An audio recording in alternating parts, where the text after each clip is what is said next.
الحمد لله نحمده ونستعينه ونستغفره ونعوذ بالله من شرور أنفسنا وسيئات أعمالنا من يهده الله فلا مضل له ومن يضلل فلا هادي له وأشهد أن لا إله إلا الله وحده لا شريك له وأشهد أن محمدا عبده ورسوله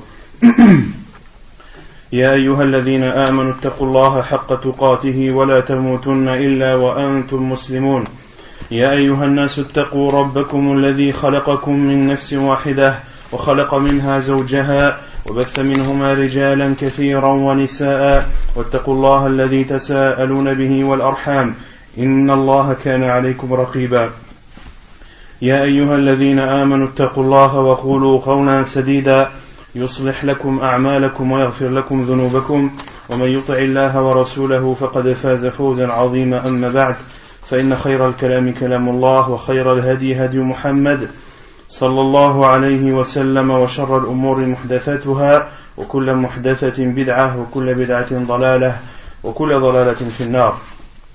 Toujours dans le livre de la zakat, tiré du livre Al-Wajiz fi fiqh sunnati wal kitab al-aziz. Lors du dernier cours, on s'était arrêté à quel endroit? La zakat des chameaux. Non. Ce qu'on avait vu le cours dernier, on avait commencé déjà par parler de la zakat des cultures. Qu'est-ce qu'on avait dit sur la quantité à donner en zakat concernant les cultures? Celui qui connaît la réponse, il lève son doigt bien sûr. On avait dit qu'il y avait une différence pour les cultures qui étaient arrosées et celles qui puisaient qui puisaient l'eau soit de l'eau de la pluie ou bien d'une rivière à proximité, ou bien alors des cultures ou des arbres qui ont des racines peu profondes qui leur suffisent de se nourrir sans pour autant être arrosés. Pour les cultures qu'on n'a pas besoin d'arroser, qui sont arrosées par l'eau de la pluie ou des rivières environnantes.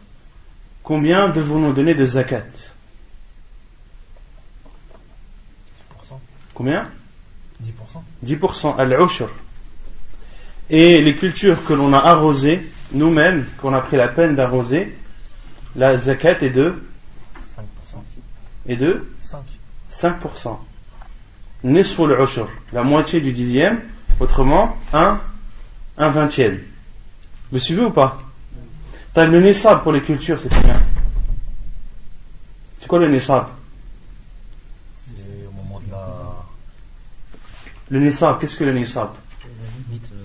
C'est le seuil. Le seuil pour les cultures est de combien? Non? 612 kilos. Combien? 612 kilos. 612 kilos, ahsant. C'est 612 kilos. On avait fait les calculs donnant les détails de 612 kilos. C'est combien? Khamsat awsuq. Le Nabi sallallahu alayhi wa sallam a dit wa fi khamsati awsuqin sadaqa. Et al-awsuq c'est combien? Al-wasaq. Awsuq c'est le pluriel de wasaq. Et le wasaq c'est combien de sa'? 300. Combien de sa'? 300 sa'. Non. Un wasaq c'est 60 sa'. C'est 60 sa'. Et un sa' c'est combien? 4 moud. Et un moud c'est combien?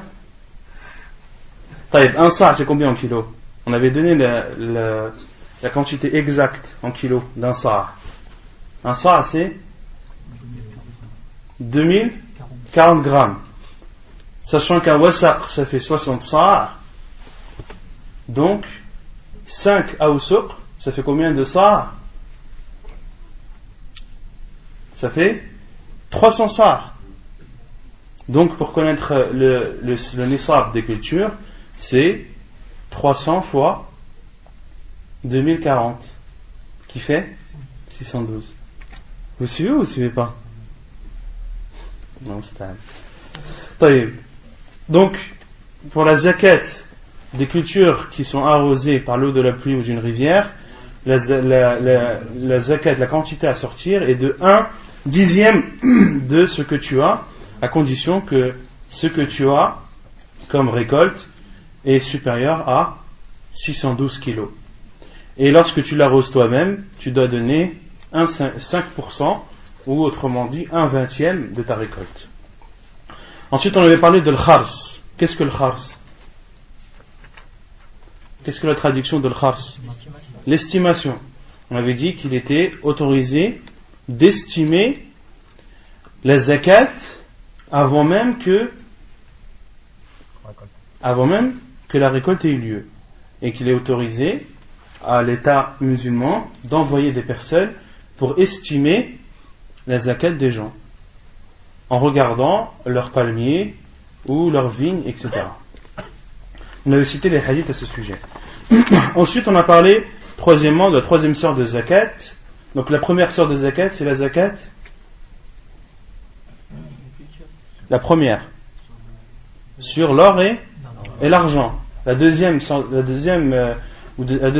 catégorie de biens sur lesquels il y a de la zakat, ce sont les récoltes, les cultures, selon les détails qu'on avait donnés bien sûr.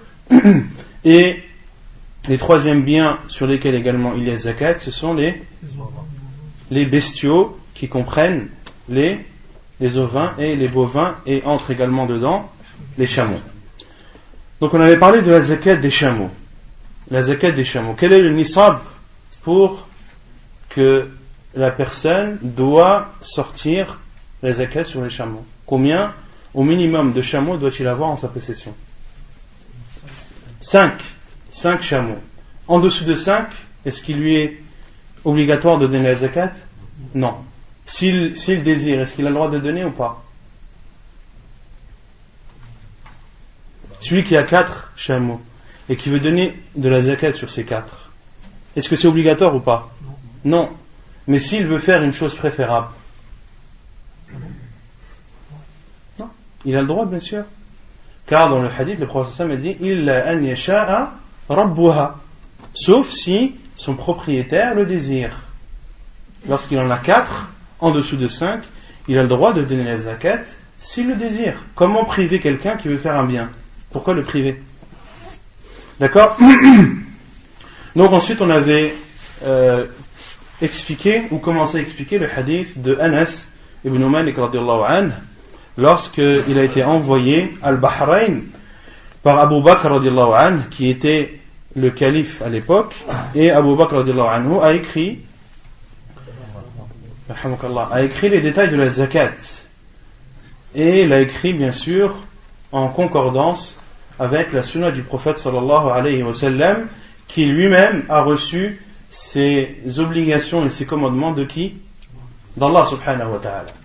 Donc concernant la zakat du chameau, le minimum, le nisab est de 5. Le prophète sallallahu alayhi wa sallam a dit, celui qui en a 24, puis en descendant, c'est-à-dire de 5, entre 5 et 24, combien doit-il donner? Il doit donner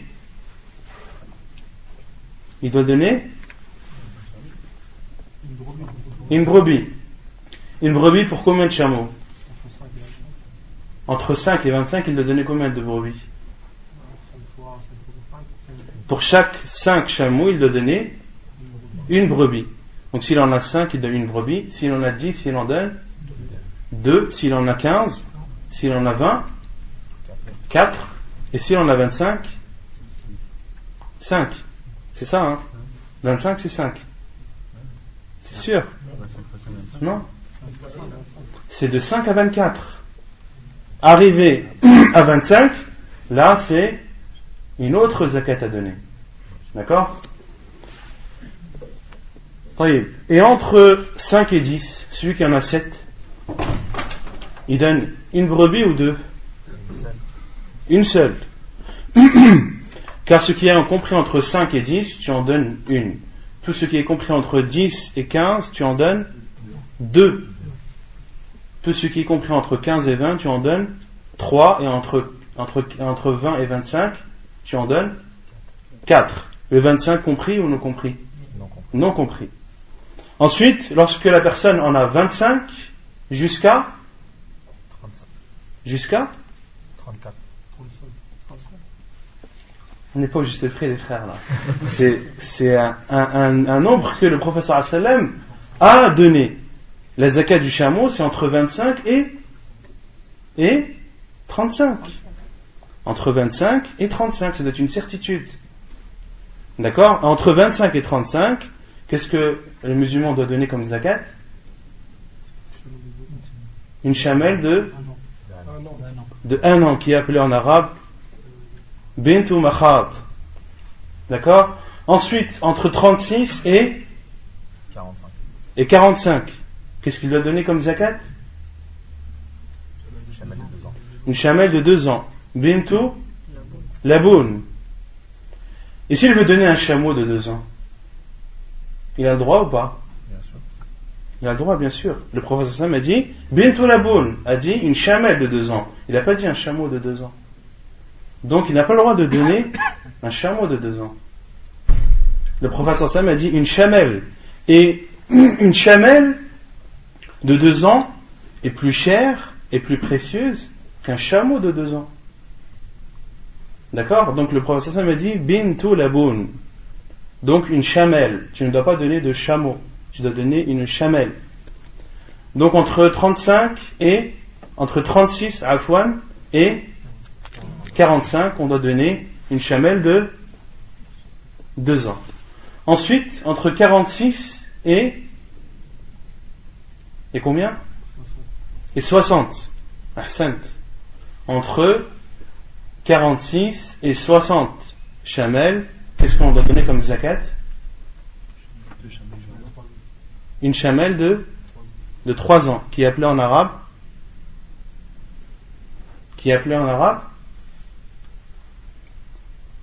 Hiqqa.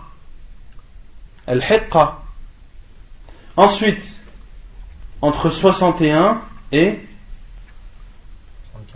75, on doit donner une chamelle de 4 ans, qui est appelée en arabe Al-Jaz'a. Ensuite, entre 76 et 90, qu'est-ce qu'on doit donner? Vous étiez là au cours d'année ou pas? 2 chamelles de 2 ans, Binta Laboun. Et entre 91 et 120, qu'est-ce qu'on doit donner? Ahsan, Hiqqatani. Hiqqatan, qui sont 2 chamelles de 3 ans. Puis, à partir de 121 et en montant, qu'est-ce qu'on doit donner comme zakat? Pour chaque quarantaine, tu dois donner une chamelle de 3 ans. Fi kulli arba'in Bintu Laboun. Et Bintu Laboun, c'est une chamelle de 2 ans. Wa fi kulli khamsin Hiqqa. Et pour chaque cinquantaine, donner une hiqqa, qui est une chamelle de 3 ans. Puis le professeur sallam a dit dans le hadith وَمَنْ لَمْ يَكُنْ مَعَهُ إِلَّا أَرْبَعٌ مِنَ الْإِبِلِ. Et celui qui n'a que 4 chamelles, il n'a pas de zakat à donner. فَلَيْسَ فِيهَا صَدَقَةٌ إِلَّا أَنْ يَشَاءَ رَبُّهَا. Sauf si son propriétaire le désire. فَإِذَا بَلَغَتْ خَمْسًا مِنَ الْإِبِلِ فَفِيهَا شَاةٌ. Et lorsqu'il atteint 5 chamelles en sa possession, il doit leur donner une brebis en zakat. Et quelle est la règle lorsque la personne a plus de 120 chamelles? Lorsque pour chaque quarantaine il doit donner une chamelle de 2 ans et pour chaque cinquantaine une chamelle de 3 ans. Quelle est la règle qu'on avait donnée? Lorsque dans ces calculs il y a au minimum un écart de 10, c'est qu'il s'est trompé dans son calcul. Celui qui a 130 chamelles, d'accord, et qui donne combien? 130 chamelles, et qui donne 3 chamelles de 2 ans. 3 chamelles de 2 ans. On a dit qu'une chamelle de 2 ans doit être donnée pour chaque quarantaine. Donc 3 fois 40, ça fait 120. Mais il en a 130. Il en reste donc 10. Et à partir du moment où il y a un écart de 10 ou plus, c'est qu'il a mal fait son partage entre les quarantaines et les cinquantaines. Et au lieu de faire 3 fois 40, il aurait dû faire 2 fois 40 et 1 fois 50 qui font 80 plus 50, donc 130. Et là, il a donné ses zakats pour l'ensemble de ses chamelles. C'est clair ou pas? طيب يقول المؤلف من لزمته سن وليست عنده. L'auteur dit ensuite le chapitre de celui qui doit donner une chamelle d'un âge bien précis mais qu'il n'a pas en sa possession. عن أنس أن أبا بكر رضي الله عنه كتب له فريضة الصدقة التي أمر الله ورسوله صلى الله عليه وسلم من بلغت عنده من الإبل صدقة الجدعة وليست عنده جدعة وعنده حقة فإنها تقبل منه الحقة ويجعل معها شاتين إن استيسرتا له أو 20 درهما ومن بلغت عنده صدقة الحقة وليست عنده الحقة وعنده الجدعة فإنه تقبل منه الجدعة ويعطيه المصدق 20 درهما أو شاتين ومن بلغت عنده صدقة الحقة وليست عنده إلا بنت لبون فإنها تقبل منه بنت لبون ويعطي شاتين أو 20 درهما ومن بلغت صدقته بنت لبون وعنده حقة فإنها تقبل منه الحقة ويعطيه المصدق 20 درهما أو شاتين ومن بلغت صدقته بنت لبون وليست عنده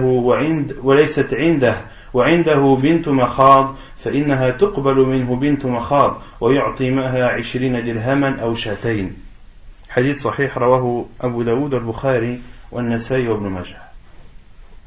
Donc celui qui doit donner une chamelle d'un âge bien précis, mais qui ne l'a pas en sa possession, que doit-il faire? La réponse est dans le livre qu'a écrit, ou la lettre qu'a écrit Abu Bakr radiallahu anhu à Anas ibn Malik radiallahu anhu, où il est écrit que le prophète sallallahu alayhi wa sallam a dit Man balagat indahu min al-ibili sadaqatul jad'ah wa laysat indahu jad'ah wa indahu hiqqah فإنها تقبل منه الحقة ويجعل معها شاتين إن استيسرتا له أو 20 درهما. Celui qui doit donner en zakat une chamelle appelée al-jad'a, qui est la chamelle de 4 ans, qui est la chamelle de 4 ans, mais qui n'a pas de jad'a, qui n'a pas de chamelle âgé de 4 ans en sa possession. وعنده حقة, mais qui a une hiqqa, la hiqqa qui est âgée de 3 ans. فإنها تقبل منه الحقة. La chamelle de 3 ans est acceptée de lui. ويجعل معها شاتين إن استيسرتا له. Et il doit ajouter en plus 2 brebis, si cela est possible pour lui, ou bien alors 20 dirhams. Ou bien alors 20 dirhams. طيب, celui qui doit donner en zakat une chamelle de 4 ans, c'est-à-dire qu'il a combien de chameaux en sa possession? 61 et 75. Entre 61 et 75. Mais il n'a en sa possession qu'une chamelle de 3 ans, c'est-à-dire une chamelle que normalement il devrait donner s'il avait entre 46 et 60. Est-ce qu'on accepte de lui? Oui. Qui doit accepter de lui? Celui que l'État musulman envoie pour aller récupérer les zakats. Il accepte de lui cette chamelle de 3 ans, mais en compensation, il doit rajouter, il a le choix entre rajouter 2 brebis ou bien alors 20 dirhams. 20 dirhams islamiques. 20 dirhams islamiques. Et on avait dit que 200 dirhams islamiques correspondent à combien de grammes d'argent? 595. Donc 20 dirhams, Ça correspond à combien de grammes d'argent? 59,5. 59,5. Donc pour savoir l'équivalent en euros, vous regardez l'équivalent, ou combien valent 59,5 grammes d'argent. طيب ومن بلغت عنده صدقة الحقة وليست عنده حقة وعنده الجذعة فإنه تقبل منه الجذعة. Et celui qui doit donner en aumône une chamelle de 3 ans, al-hiqqa, mais qui n'a pas de chamelle de 3 ans en sa possession. Par contre, وعنده الجذعة, il a une chamelle de 4 ans. Il a une chamelle de 4 ans. فإنه تقبل منه الجذعة. Cette chamelle de 4 ans, est-ce qu'elle est acceptée de lui ou pas? Oui, elle est acceptée. ويعطيه المصدق 20 درهما أو شاتين. Et en compensation de cela, qui doit lui donner 2 brebis ou 20 dirhams? C'est celui qui a été envoyé par l'État. Celui qui a été envoyé par l'État doit donner l'équivalent, doit donner 2 brebis ou bien alors 20 dirhams en compensation, car cette personne a donné une chamelle de 4 ans alors qu'il devait en donner une de 3 ans. طيب ومن بلغت عنده صدقة الحقة وليست عنده إلا بنت لبون فإنها تقبل منه بنت لبون ويعطي شاتين أو 20 درهما. Et celui qui doit donner en aumône une chamelle de 3 ans, al-hiqqa, mais qui n'a en sa possession qu'une chamelle de 2 ans. Une chamelle de 2 ans, qui doit, la zakat, une personne doit donner en zakat une chamelle de 2 ans lorsqu'il a en sa possession combien? Entre 36 et 45. Donc celui qui doit donner normalement une zakat, une chamelle de 3 ans mais n'a qu'une chamelle de 2 ans, donne la chamelle de 2 ans et rajoute en compensation 2 brebis ou 20 dirhams. Pareil, وَمَنْ بَلَغَتْ صَدَقَتُهُ بِنْتُ لَبُونَ وَعِنْدَهُ حِقَّةٌ. Et celui qui doit donner en zakat une chamelle de 2 ans mais n'a en sa possession qu'une chamelle de 3 ans, cette chamelle de 3 ans est acceptée de lui et doit lui donner, celui qui prend la zakat, il doit lui donner 20 dirhams ou bien alors 2 brebis. وَمَنْ بَلَغَتْ صَدَقَتُهُ بِنْتَ لَبُونٍ وَلَيْسَتْ عِنْدَهُ بِنْتُ مَخَاضٍ فإنه تقبل منه بنت مخاض ويعطي 20 درهما أو شاتين. Et celui qui doit donner une chamelle de 2 ans en zakat, mais n'a en sa possession qu'une chamelle de 1 an, il doit donner la chamelle de 1 an plus 20 dirhams ou bien alors 2 brebis. C'est clair ou pas? C'est clair? طيب. Zakatul baqar. Donc là,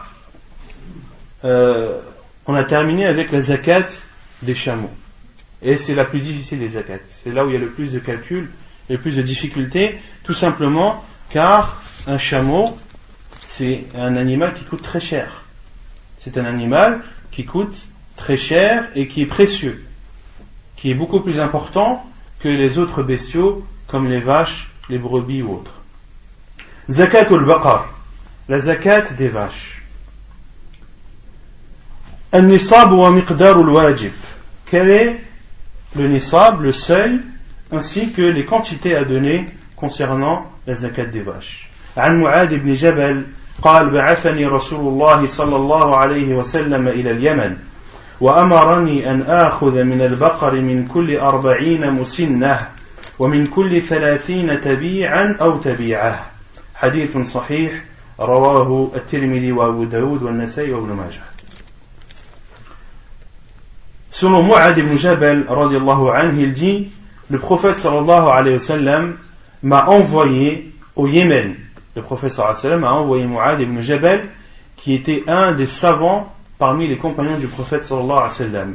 Et le prophète sallallahu alayhi wa sallam l'a envoyé au Yémen, car c'était un peuple chrétien, afin qu'il les appelle à l'islam.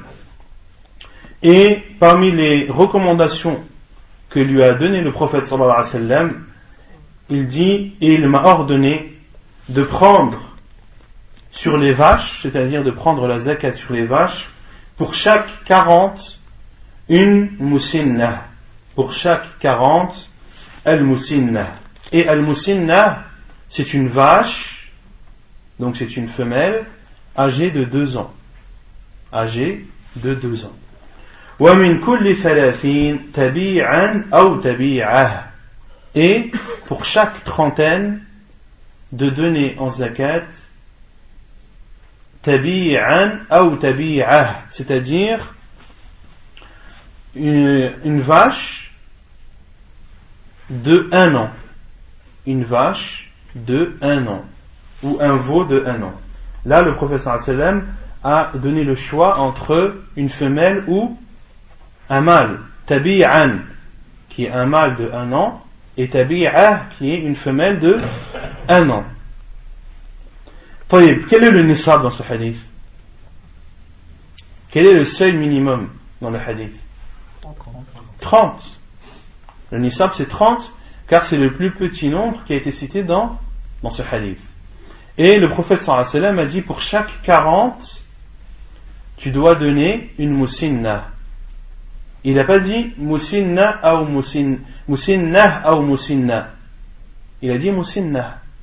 Le prophète sallallahu alayhi wa sallam n'a pas donné, lorsque tu as 40 vaches, de choix entre une femelle ou un mâle. Tu dois donner une femelle de 2 ans. Et lorsque tu en as 30, c'est-à-dire le minimum, tu as alors le choix entre un mâle ou une femelle de 1 an. Donc lorsque tu as 130 vaches, combien dois-tu donner de zakat?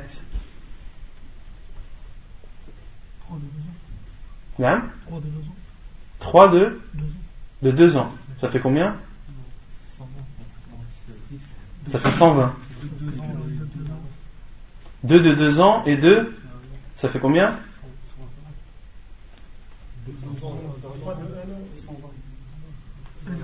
J'ai 130 vaches. Je dois donner pour chaque quarantaine une vache, une femelle de 2 ans, et pour chaque trentaine de 1 an. 3 de 1 an, ça fait 90. Ahsant.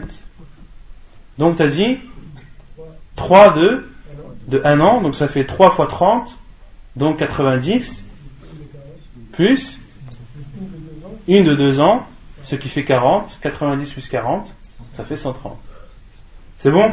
Et ainsi de suite. Pour chaque quarantaine, une vache de 2 ans, et pour chaque trentaine, une vache, une femelle ou un mâle de 1 an. طيب, zakatul ghanam. Maintenant, la zakat des ovins.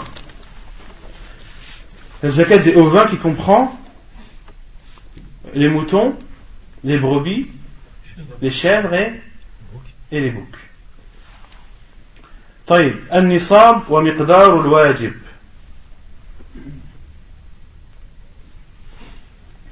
النصاب ومقدار الواجب.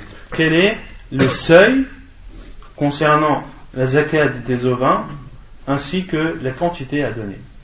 عن أنس أن أبا بكر رضي الله عنه كتب له فريضة الصدقة التي أمر الله رسوله صلى الله عليه وسلم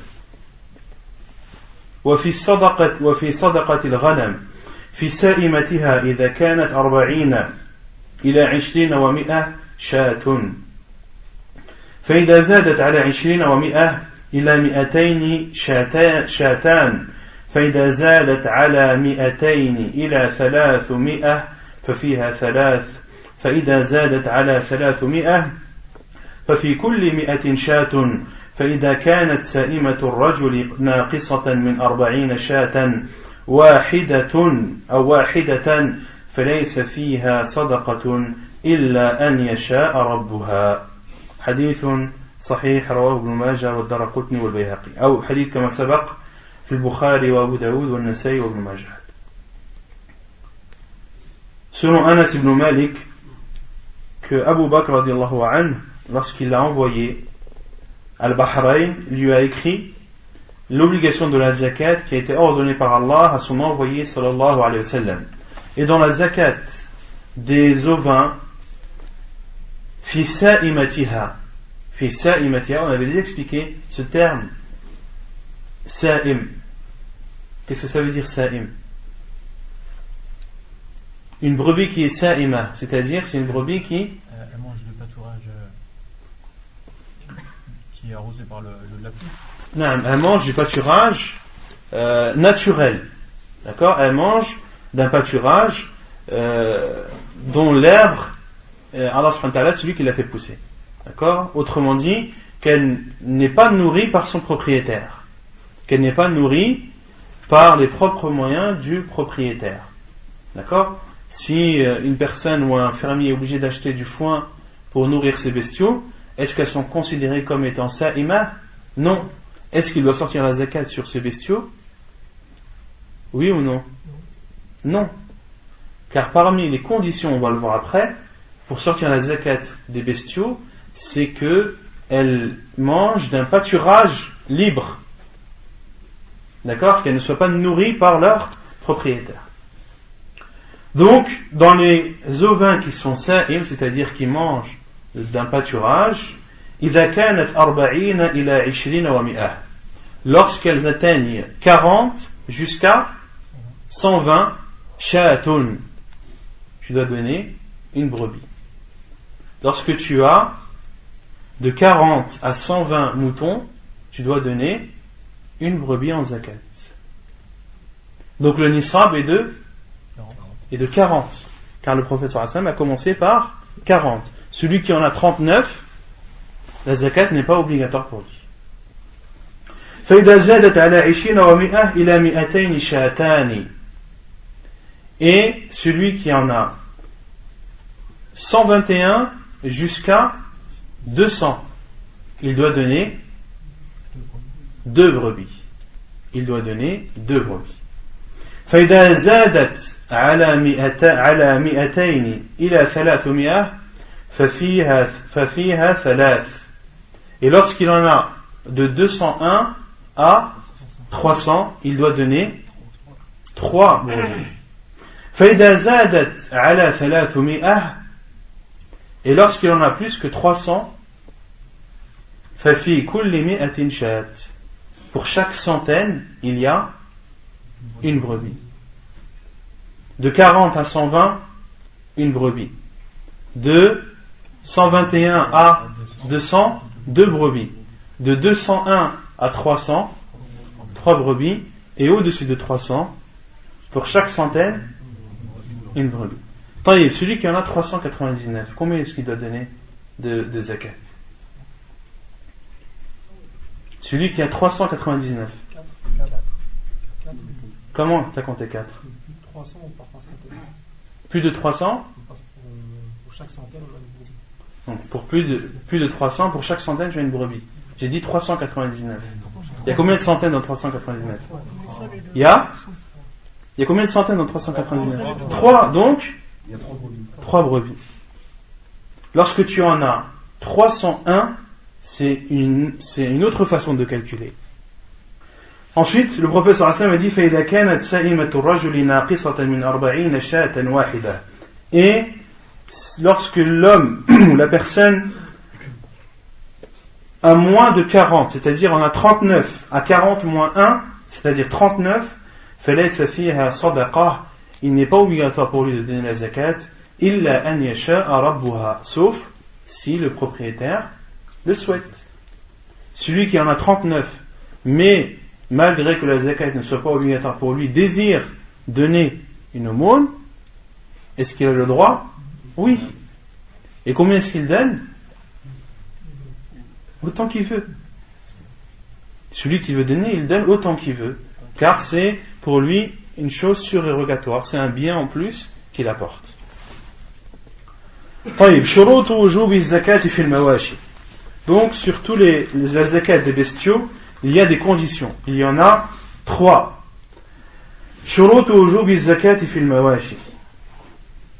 Les 3 conditions, la première, النصاب وهو واضح في الأحاديث السابقة. La première condition, c'est d'atteindre le seuil. Et la preuve, c'est tous les hadiths qu'on a cités.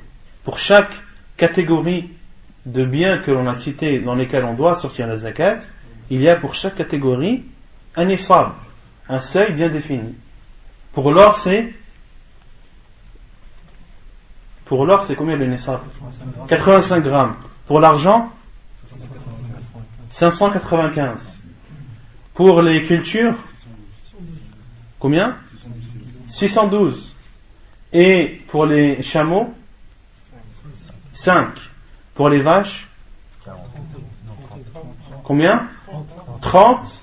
Et pour les ovins et les bovins, pour les ovins afouane, pour les brebis, etc., c'est 40. Donc pour chaque catégorie, il y a un nisab bien défini. أن يحول عليها ثانيا أن يحول عليها الحول لقوله صلى الله عليه وسلم لا زكاة في مال حتى يحول عليه الحول. Et la deuxième condition, c'est que ces biens aient été en la possession de la personne pendant un an révolu. La preuve est le hadith du prophète sallallahu alayhi wa sallam lorsqu'il dit il n'y a pas de zakat dans un bien jusqu'à ce qu'il ait fait un an, jusqu'à ce que, autrement dit, la personne l'ait eu en sa possession pendant au minimum un an. Donc ça c'est la deuxième condition. C'est la deuxième condition. Et cette deuxième condition, est-ce qu'elle est valable sur tous les types de biens? Sauf la culture. Sauf les récoltes, ahsant. Car on avait dit que pour les récoltes, pour les cultures, la zakat devait être donnée le jour de la récolte. La preuve est, quelle est la preuve?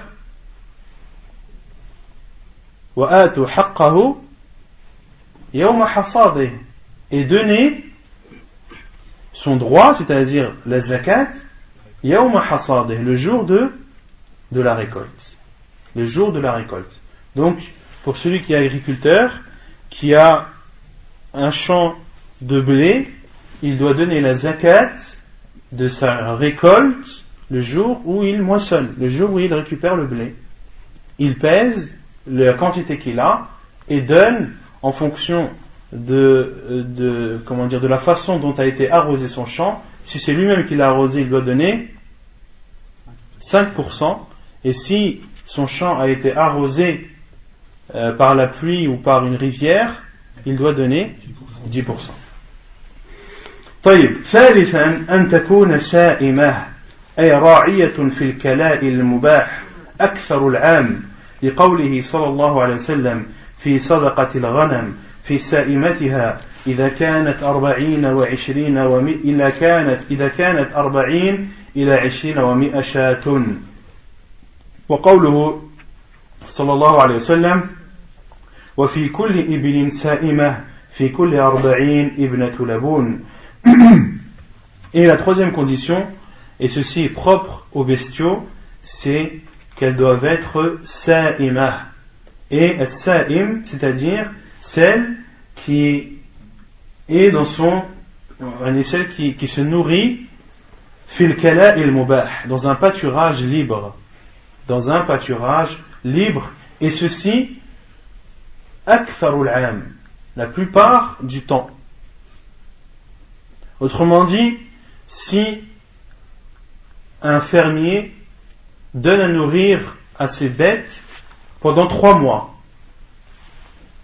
et que pendant 9 mois, ces bêtes mangent du pâturage, est-ce qu'il doit donner la zakat ou pas? Oui, parce que la plupart du temps, ils ont été nourris du pâturage. D'accord? Et si il les a nourris 6 mois, et se sont nourris, elles, du pâturage pendant 6 mois, est-ce qu'il doit sortir la zakat ou pas? Non. Pourquoi? Car elles n'ont pas mangé du pâturage libre la plupart du temps. C'est clair? Taïb. Et la preuve, c'est le hadith du prophète sallallahu alayhi wa sallam lorsqu'il dit sadaqatul ghanam fi sa'imatiha, la zakat des ovins qui mangent du pâturage libre, fi sa'imatiha. Et concernant le second hadith, qui est aussi une preuve, c'est le hadith du prophète sallallahu alayhi wa sallam lorsqu'il dit pour chaque chameau sa'im fi kulli ibilin sa'ima, pour chaque chamelle qui est sa'ima, c'est-à-dire qui mange du pâturage libre. Pour chaque quarantaine, on doit sortir. Pour chaque quarantaine, on doit sortir Ibnatul Laboun, qui est une chamelle de 2 ans. طيب.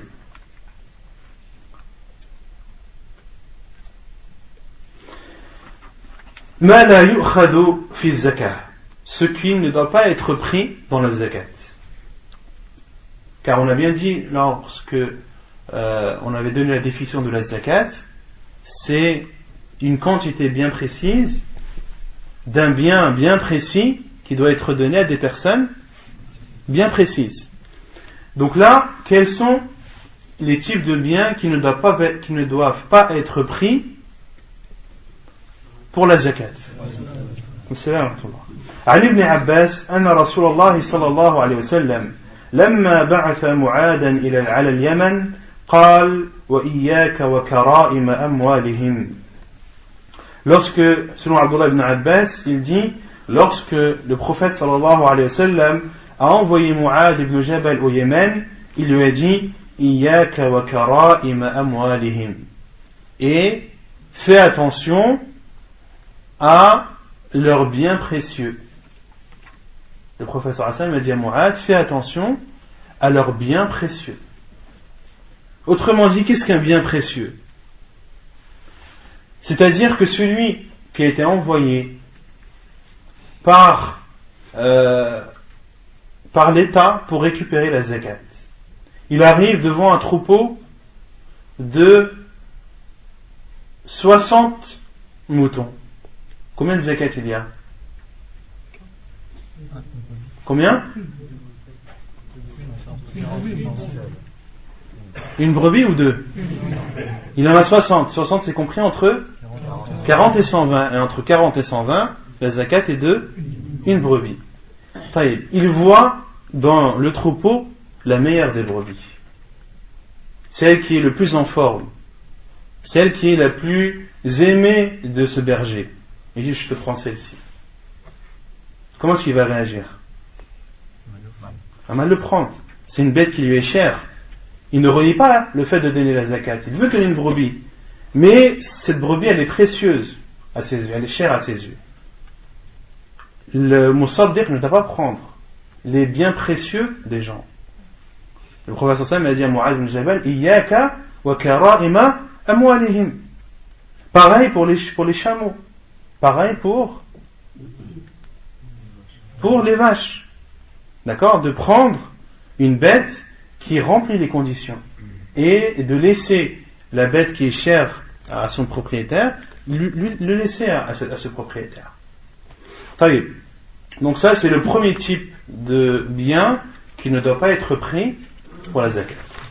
Et ensuite, il y a l'opposé qui est dans ce hadith, le hadith de Anas ibn Malik radiyallahu anhu, toujours ce que lui a écrit Abu Bakr radiyallahu anhu. وعن أنس أن أبا بكر كتب له فريضة الصدقة التي أمر الله رسوله صلى الله عليه وسلم لا يخرج في الصدقة هرمة ولا ذات عوار ولا تيس إلا ما شاء المصدق حديث صحيح كما سبق. Et l'autre type de bien qui ne doit pas être pris, ce qu'a dit le prophète sallallahu alayhi wa sallam, et ne doit pas être donné en zakat, Harimah. Al-Harimah, c'est la bête qui est vieille au point d'en avoir perdu ses dents. Celle-là ne doit pas être donnée en zakat. Une bête qui est vieille et qui a perdu ses dents, elle n'est plus d'utilité. Wala zatu awar, ni celle qui est borgne. Ni celle qui est borgne. Wala taïs, ni at-taïs. Et at-taïs en arabe, c'est le bouc qui est vieux. C'est le bouc qui est vieux car sa viande est difficilement consommable. Sa viande est difficilement consommable. Et le bouc, certains savants disent même qu'il ne doit pas être pris en zakat, car même s'il est en bonne forme, il servira au berger pour la reproduction. Le berger en aura besoin pour la reproduction et pour que son troupeau s'agrandisse. Donc, celui qui prend la zakat doit éviter de prendre le bouc. Et le prophète sallallahu alayhi wa sallam a dit Illa ma sha'a al-musaddiq, sauf ce que le musaddiq veut prendre. Sauf si celui qui a été envoyé par l'État accepte de prendre, pour des circonstances bien précises, accepte de prendre telle ou telle bête, qui est malade, qui est vieille, qui est âgée, ou qui est borgne, etc. Illa ma sha'a al-musaddiq, sauf ce que celui qui est venu récupérer la zakat décide de prendre, ou accepte de prendre. C'est clair ou pas? طيب حكم الخلطة, le jugement du mélange. إذا اختلط اثنان فأكثر من أهل الزكاة ولم يتميز مال أحدهما عن مال الآخر فإنهما يزكيان زكاة الواحد إذا وجبت عليهما الزكاة.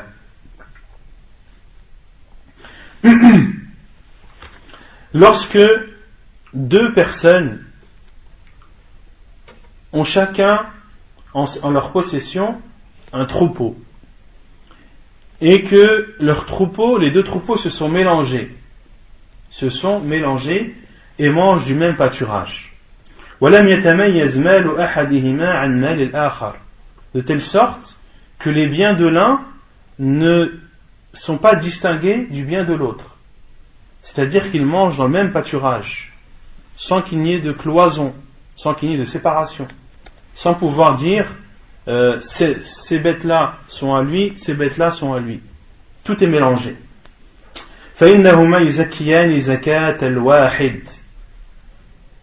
Pour ce type de troupeau mélangé, lors de la zakat, il donne la zakat d'une personne. إذا وجبت عليهم الزكاة. Bien sûr, si la zakat est pour eux obligatoire. Autrement dit, si la quantité ahsante de bêtes qu'ils ont a atteint le nisab. La preuve, عن أنس أن أبا بكر كتب له فريضة الصدقة التي أمر الله رسوله صلى الله عليه وسلم ولا يجمع بين متفرق ولا يفرق بين مجتمع خشية الصدقة وما كان من خريطين فإنهما يتراجعان بالسوية. Hadith muttafaqun alayh. La preuve toujours dans ce qu'a écrit Abu Bakr radiallahu anhu à Anas ibn Malik radiallahu anhu, et il figure ولا يجمع بين متفرق ولا يفرق بين مجتمع خشية الصدقة. Ici, le prophète sallallahu alayhi wa sallam a dit, et on ne doit pas rassembler deux types de biens, comme on avait dit la dernière fois, qui sont différents. وَلَا يُفَرَّقْ بَيْنَ مُجْتَمِعٍ, et on ne doit pas séparer deux choses identiques. خَشْيَةَ الصَّدَقَةِ, de peur de donner la zakat. Qu'est-ce que ça veut dire, séparer deux choses identiques et rassembler deux choses différentes de peur de la sadaqa? Comment cela peut être possible? Le professeur Hassan m'a dit la yujma' bayna mutafarriq. On ne doit pas rassembler deux choses différentes. Autrement dit, si toi tu as en ta possession 40 brebis, tu en as 20 dans une ville et 20 dans une autre, est-ce que ces brebis sont assemblées ou est-ce qu'elles sont séparées? Elles sont séparées. Ou plutôt, on va prendre un autre exemple.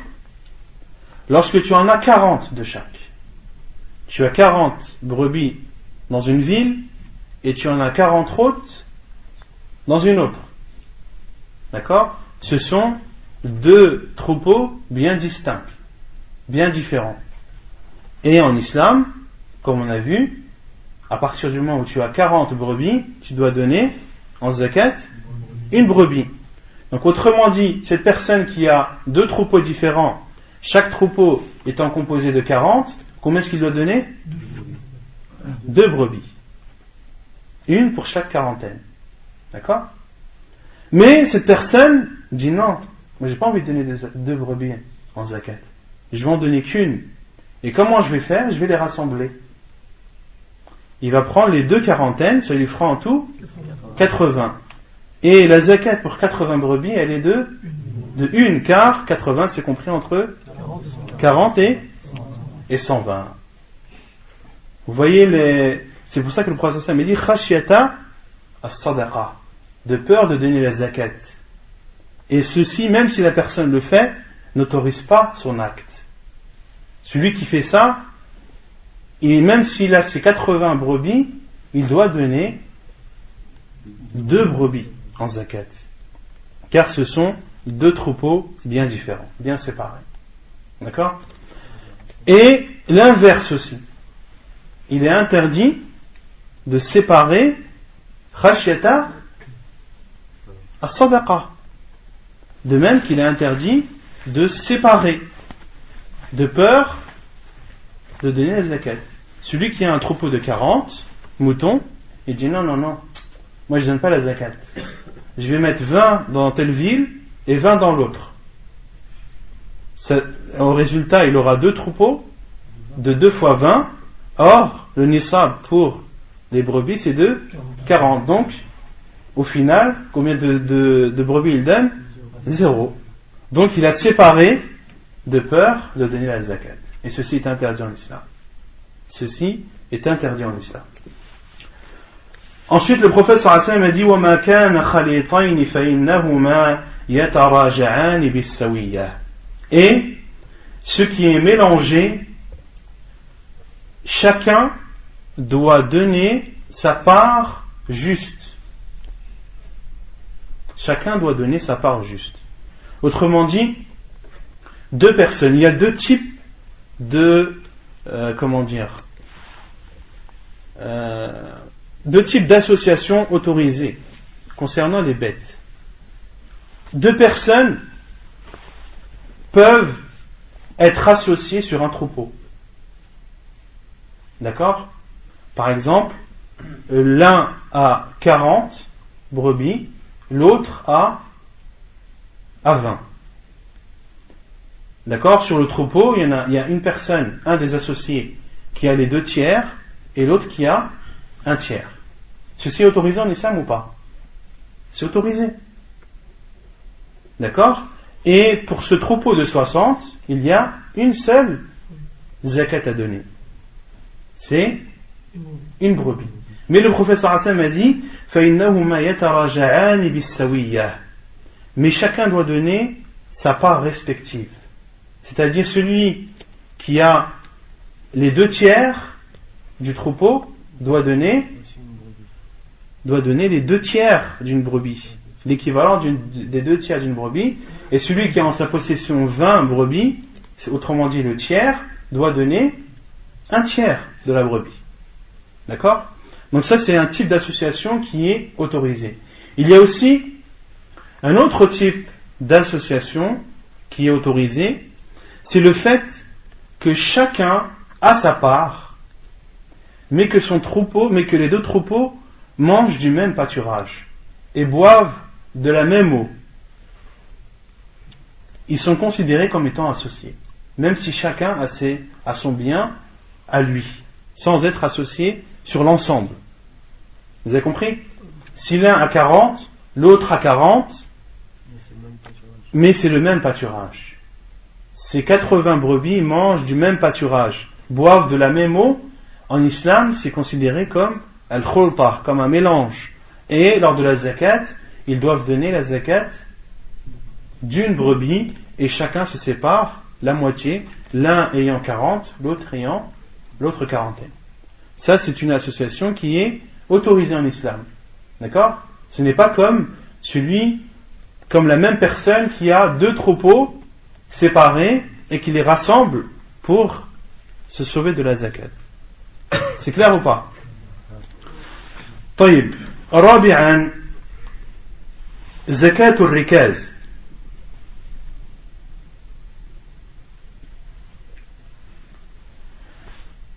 Quatrième type de zakat, c'est la zakat du rikaz.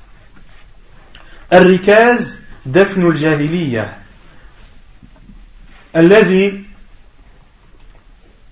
يؤخذ من غير أن يطلب بمال ولا يتكلف له كثير عمل.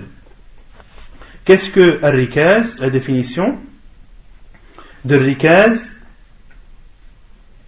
c'est ce qui est enterré, ce qui a été enterré, les trésors qui ont été enterrés avant l'arrivée de l'islam et qui est pris, c'est-à-dire qui est extrait de la terre sans qu'on nous demande de compensation financière ou sans que cela nous demande beaucoup de travail.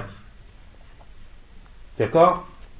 Autrement dit, celui qui a trouvé un trésor qui a été enterré avant l'arrivée de l'islam dans une terre, mais que le propriétaire de la terre dit: moi tu me donnes 50 000 euros, tu me donnes 50 000 euros et tu prends ce qu'il y a dedans. Est-ce qu'il y a une zakat ou pas? Non. Min ghayri an yutlaba bimal, sans que une compensation ne lui soit demandée. Ou celui qui a trouvé un trésor enterré avant l'arrivée de l'islam, mais qui a besoin d'une grue ou d'un tracteur ou autre pour pouvoir creuser le sol. Ça lui demande des efforts considérables. Est-ce qu'il devra donner la zakat sur ce qu'il aura extrait? Non. Car ça lui aura demandé beaucoup d'efforts. La zakat sur al-rikaz, sur les trésors enterrés avant l'arrivée de l'islam, doit être donnée pour celui qui l'extrait sans que de l'argent ne lui soit demandé ou sans qu'il ne fournisse beaucoup d'efforts pour l'extraire. Alors, taïb. Et la zakat sur al-rikaz, elle est de, on avait déjà parlé de ça, de combien? De 1/5. De 1/5. Comment reconnaître des trésors enterrés avant l'arrivée de l'islam? Par exemple, si dans un pays musulman, tu retrouves des bijoux enterrés qui sont recouverts de croix, est-ce que ce bijou appartenait à un musulman ou pas? Non. Donc tu sais, à travers ce signe que tu as vu dans ce bijou, que ce bijou ne pouvait appartenir qu'à un chrétien, dans une terre d'islam. Autrement dit, que ceci a été enterré avant l'islam. Ou bien que tu retrouves des ustensiles, des verres ou autres en or, mais ce sont des verres qui sont utilisés que pour boire de l'alcool, que pour boire du vin. Tu en déduis que... Voilà. Ou bien que tu retrouves des pièces de monnaie qui ne sont utilisées que dans des pays non musulmans. Tu en déduis que ces pièces ont été enterrées avant l'arrivée de l'islam, etc.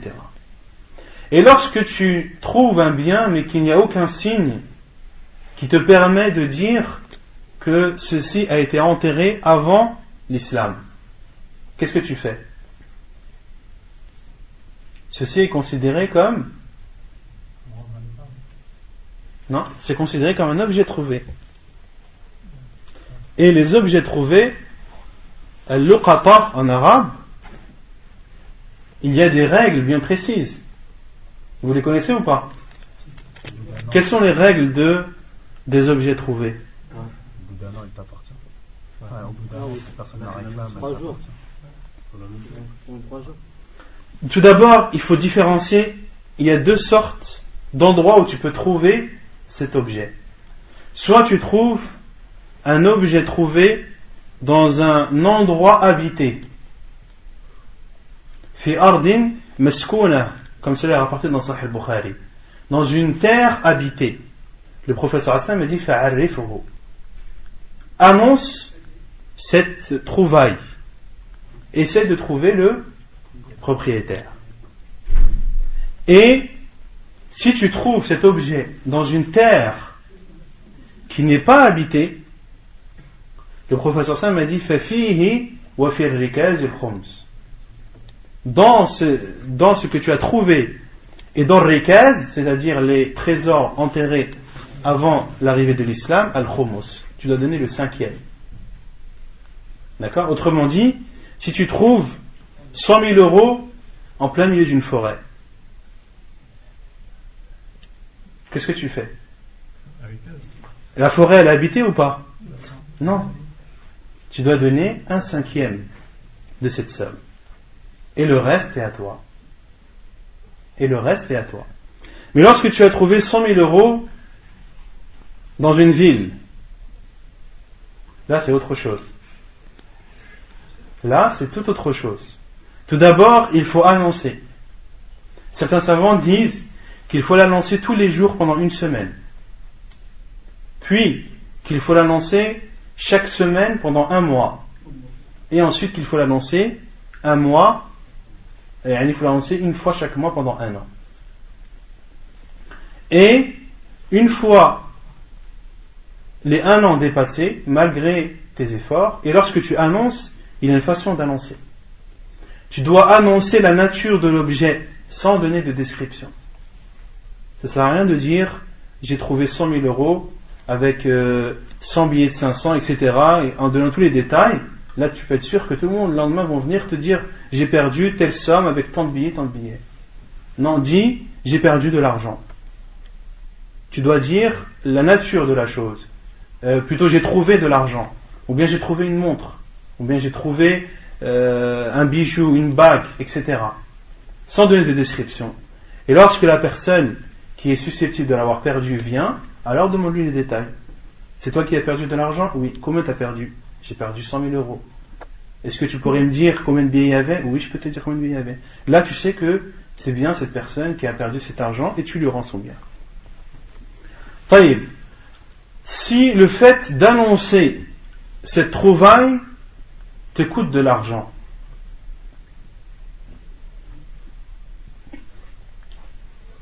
les frais sont pour qui? Est-ce qu'ils sont pour celui qui annonce ou est-ce qu'ils sont pour le propriétaire? Il y a un khilaf des savants. Des savants qui disent c'est aux frais de celui qui annonce, car le professeur Hassan me dit fa'arrifhu, annonce-le, un ordre. Et d'autres savants ont dit non. Le professeur Hassan me dit annonce-le, mais il annonce pour qui? Pour le propriétaire. Donc c'est lui qui en est le responsable, et lorsque il sera retrouvé, et si des frais ont été payés pour l'annonce, etc., alors ils devront être déduits de l'objet trouvé où le propriétaire en donne la compensation. Taïb. Ensuite, après un an,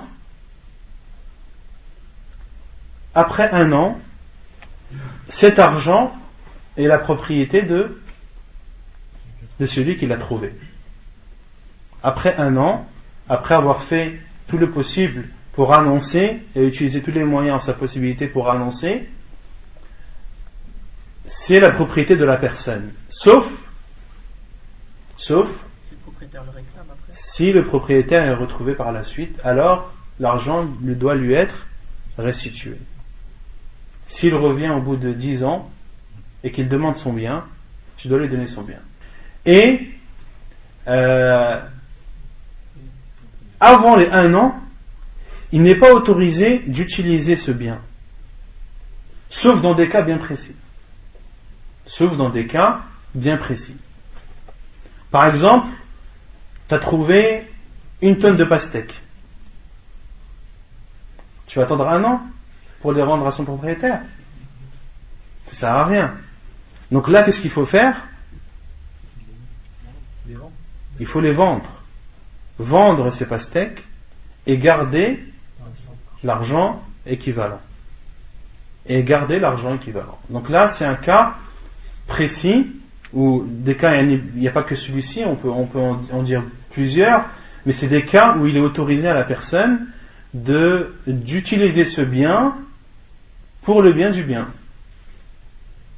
C'est clair? Non.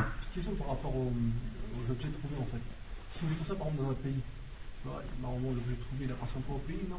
Parce que là je parlais de la forêt et de la ville. Des fois généralement la forêt elle appartient à la ville ou la ville. Ouais, après tout dépend. C'est là, quand je dis un endroit habité, quand c'est une forêt loin de toute habitation. Parce que tu peux très bien trouver un objet dans une route entre deux villes. Des fois ça appartient à l'État, tu vois, des fois la forêt elle appartient à l'État. Donc il appartient au pays, tu vois. Concernant le fait de dire la terre appartient à l'État, en islam ce n'est pas vrai. En islam, ce n'est pas vrai. Car le prophète sallallahu alayhi wa sallam a dit dans un hadith authentique, Al-ardu ardullah, la terre c'est la terre d'Allah. Wa man ahya fiha ardun mawta فإنها له. Et le prophète sallallahu alayhi wa sallam a dit, et celui qui fait revivre une terre morte, elle lui appartient. Celui qui fait revivre une terre morte, elle lui appartient. Qu'est-ce que ça veut dire faire revivre une terre morte? Est-ce que ça veut dire l'arroser? Non. Non, ça ne veut pas dire ça. Faire revivre une terre morte, c'est-à-dire trouver quelque chose dans cette terre qui va la faire revivre. Trouver par exemple de l'or, trouver de l'argent, trouver un métal précieux, trouver de l'eau pour en faire un puits. Ces trouvailles-là va faire revivre cette terre qui était auparavant morte. Et le prophète sallallahu alayhi wa sallam a dit فَإِنَّهَا لَهُ, elle lui appartient. Et en islam, normalement c'est comme ça que ça doit se faire. Il n'y a pas de terre qui appartient à l'État. En islam ça n'existe pas. Une personne qui a fait revivre une terre, elle lui appartient. D'accord? Après, si c'est l'État qui a fait revivre cette terre, ça appartient à l'État. C'est clair? Taïb. Et celui qui perd un objet trouvé, c'est de la responsabilité de qui?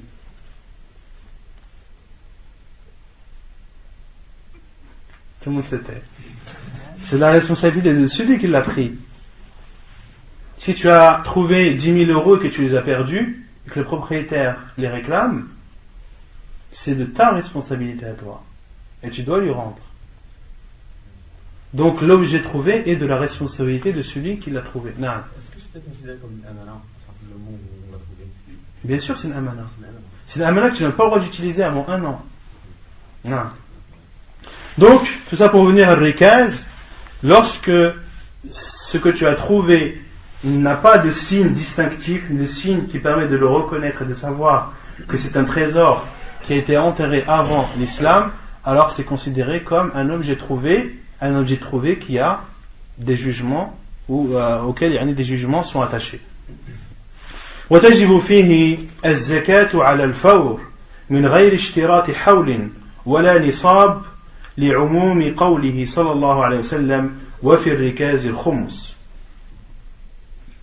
Il est obligatoire de donner la zakat sur le champ sans donner comme condition de l'avoir en sa possession pendant 1 an, ni de donner comme condition le fait d'atteindre un seuil, et ceci, la preuve est le hadith du prophète sallallahu alayhi wa sallam lorsqu'il dit et dans Al-Rikaz le 5e, et dans Al-Rikaz le 5e. Le prophète sallallahu alayhi wa sallam a dit dans le Rikaz, c'est-à-dire les trésors enterrés avant l'apparition de l'islam, il y a le 5e. Il y a le 5e, c'est-à-dire dans tous les trésors, quelle que soit la nature. Quelle que soit la nature de ces trésors, tu dois donner le 5e sur le champ, sans attendre ni 1 an, ni de seuil. Si tu trouves 2 grammes d'or, tu dois donner 1/5 de 2 grammes d'or. Là, il n'y a plus de nisab, il n'y a plus de 85 grammes qui entrent en compte. Non. Si par exemple on trouve de l'or sur la route, enfin sur la rue, et qu'on la donne à un gamin pour qu'il Parce que moi j'ai trouvé de l'or, j'ai donné un jamais et j'ai dit de faire l'appel quoi. Mais après je me suis pas. Ah, tu parles de l'objet trouvé. Ouais. J'ai donné au jamais pour qu'il fasse l'appel. Après, c'est de la responsabilité. Si toi tu l'as donné, c'est de la responsabilité à eux. Tu leur as dit de faire l'appel. Ouais, j'aurais dit où je l'ai trouvé. Tu l'as donné où? Le jamais qui était juste à côté. À la mosquée. Ouais. Taïb, est-ce qu'il est autorisé d'annoncer un objet perdu dans une mosquée? Non. Il est interdit. Dans le hadith authentique, un homme est venu à la mosquée pour demander si quelqu'un avait vu sa chamelle qui était perdue. Et qu'est-ce que le prophète sallallahu alayhi wa sallam a dit? La raddaha Allahu lak, qu'Allah ne te la rende pas. Ma bunyat al-masajid li hada. Ou kama qala sallallahu alayhi wa sallam. Les mosquées n'ont pas été construites pour cela. Les mosquées n'ont pas été construites pour annoncer que tel ou tel objet est perdu. Les mosquées, elles ont été construites pour adorer Allah et pour le glorifier, etc., etc. En aucun cas, elles n'ont été construites pour annoncer que si quelqu'un a vu telle ou telle chose. Non. Si quelqu'un entre dans la mosquée et dit que quelqu'un aurait vu telle ou telle chose que j'ai perdue, de lui dire qu'Allah ne te la rende pas. De le dire bien sûr avec sagesse. Et de lui faire comprendre que la mosquée, ce n'est pas un endroit où on annonce de telles choses, mais c'est un endroit où on adore Allah subhanahu wa ta'ala. Non. Et si on trouve la chose dans la mosquée? Et si on trouve la chose dans la mosquée, il faut l'annoncer en dehors de la mosquée. Si on trouve la chose dans la mosquée, il faut l'annoncer en dehors de la mosquée. En aucun cas annoncer une chose perdue dans la mosquée. Non. Si tu l'as perdu à la mosquée, comment tu vas faire pour... Tu sais que tu as perdu quelque chose à la mosquée? Tu demandes en dehors de la mosquée. Tu attends que les gens sortent, tu te mets à la porte, et tous ceux qui sortent, tu leur demandes: est-ce que tu n'as pas vu ça? Est-ce que tu n'as pas vu ça? Et si quelqu'un vraiment l'a trouvé, tu le sauras. Mais au moins, ces choses-là ont été demandées à l'extérieur de la mosquée et non à l'intérieur. Wallahu a'lam. Masarif al-zakat. Maintenant, après avoir vu les biens dans lesquels on doit sortir la zakat, après avoir vu les nisab, les seuils de chacun de ces biens, et après avoir vu la quantité à donner pour chacun de ces biens, il est maintenant vers qui ou à qui donner cette zakat. Masarif al-zakat. Envers qui la zakat doit être dépensée. قال الله تعالى إنما الصدقات للفقراء والمساكين والعاملين عليها والمؤلفة قلوبهم وفي الرقاب والغارمين وفي سبيل الله وابن السبيل فريضة من الله والله عليم حكيم. Allah subhanahu wa ta'ala a dit: les sadaqat, c'est-à-dire les zakat, ne sont destinés que pour les pauvres.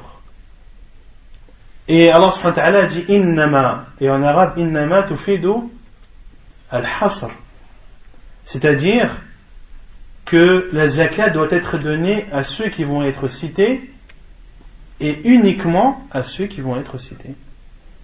Tous ceux qui ne sont pas cités dans ce verset, la zakat ne doit pas leur être donnée.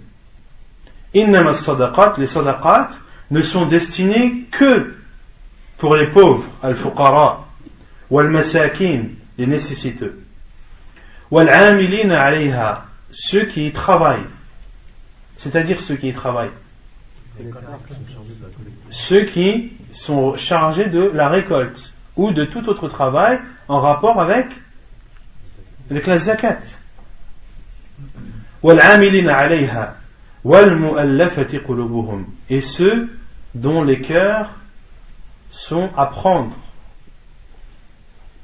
Ceux dont les cœurs sont à prendre, ça peut être un non-musulman qui est proche de l'islam, d'accord? Il est autorisé de lui donner la zakat pour que son cœur s'attache à l'islam et qu'il embrasse cette religion. Mais ça peut être aussi pour un musulman qui a une foi faible, une foi très fragile, et il suffit qu'un incident arrive pour que du jour au lendemain il délaisse l'islam, wal-'iyadhu billah. Pour ces personnes-là fragiles qui débutent dans l'islam, il est autorisé de leur donner de la zakat pour les encourager et pour que leur foi soit raffermie. Wa fir riqab, et l'affranchissement. Il est autorisé de payer ou d'utiliser la zakat pour affranchir un esclave. Wal gharimin, et ceux qui sont fortement endettés. Ceux qui sont fortement endettés, il est autorisé de leur donner de la zakat pour les aider à rembourser leurs dettes. Wa fi sabilillah, et ceux qui sont dans le sentier d'Allah. Wa ibn sabil, et pour le voyageur qui est dans le besoin. Fariidatan min Allah, c'est un décret d'Allah. Wallahu alimun hakim, et Allah est le tout savant, le tout sage. قال ابن كثير رحمه الله في تفسير هذه الآية لما ذكر الله اعتراض المنافقين الجهلة على النبي صلى الله عليه وسلم ولمزه إياه في قسم الصدقات بين الله أنه هو الذي قسمها وبين حكمها وتولى أمرها بنفسه ولم يكل قسمتها إلى أحد غيره فجزأها لهؤلاء المذكورين. Et l'imam Ibn Kathir rahimahullah a dit dans l'explication de ce verset, lorsqu'Allah subhanahu wa ta'ala a cité le fait que les hypocrites ont contredit le prophète sallallahu alayhi wa sallam, car ce verset-là, Innama as-sadaqat, c'est un verset présent dans surat At-Tawbah, et dans les versets avant, Allah subhanahu wa ta'ala a cité comment les hypocrites se moquaient du prophète sallallahu alayhi wa sallam concernant la zakat. Et Ibn Kathir rahimahullah a dit, lorsqu'Allah subhanahu wa ta'ala a cité l'offense des hypocrites ignorants envers le prophète sallallahu alayhi wa sallam et le reproche qu'ils lui ont fait concernant le fait de dispatcher la zakat, Allah subhanahu wa ta'ala a informé que c'est lui qui a fait ce partage et que c'est lui qui a montré le jugement de la zakat et c'est lui, Allah azza wa jal, qui en prend la responsabilité. وَلَمْ يَكِلْ قِسْمَتَهَا إِلَى أَحَدٍ, et Allah subhanahu wa ta'ala n'a demandé le partage de la zakat à personne, c'est lui-même subhanahu wa ta'ala qui a fait le partage. Allah subhanahu wa ta'ala, c'est lui qui a cité ces 8 catégories de personnes. On a dit innama as-sadaqat lil fuqara, les pauvres, wa al-masakin, les nécessiteux, wa al-amilina alayha, ceux qui y travaillent, wa al-mu'allafati qulubuhum, ceux dont les cœurs sont à prendre. Ensuite wa al-gharimin, wa fi ar-riqab, 5, وفي الرقاب والغارمين وابن السبيل. نعم إنما الصدقات للفقراء والمساكين والعاملين عليها والمؤلفة قلوبهم. Donc ça fait 4. وفي الرقاب pour l'affranchissement, والغارمين ceux qui sont endettés, وفي سبيل الله ceux qui sont dans le sentier d'Allah, وابن السبيل et le voyageur. Donc 8 catégories de personnes, et en aucun cas ne sont 9, elles sont 8, et ce partage des 8 a été fait par Allah subhanahu wa ta'ala. هل يجب استيعاب هذه الأصناف? Est-ce qu'il est obligatoire de donner la zakat à l'ensemble de ces catégories? قال ابن كثير رحمه الله وقد اختلف العلماء في هذه الأصناف الثمانية هل يجب استيعاب الدفع إليها أو إلى من أمكن منها على قولين. L'imam Ibn Kathir rahimahullah a dit, et les savants ont divergé sur ces 8 catégories. Est-ce qu'il est obligatoire de donner la zakat à chacune d'elles, ou bien alors de donner à celle dont on a la possibilité, celle à qui on a la possibilité de donner? Il y a 2 avis. على قولين أحدهما أنه يجب ذلك وهو قول الشافعي وجماعة. Le premier avis, c'est que oui, cela est obligatoire, et c'est l'avis de l'imam al-Shafi'i et d'autres savants. Autrement dit, qu'ils considèrent que tu dois donner la zakat à ces 8 personnes. Donc quand tu as la zakat à donner, tu dois donner une partie. Fuqara, une partie aux nécessités, etc. etc. أحد والثاني أنه لا يجب استيعابها بل يجوز الدفع إلى واحد منها ويعطي جميع الصدقة مع وجود الباقين. Et le deuxième avis, c'est que non, il n'est pas obligatoire de le donner à chacune de ces catégories, mais il est autorisé de le donner à une de ces catégories et de lui donner la totalité de la zakat, même si les autres sont présents.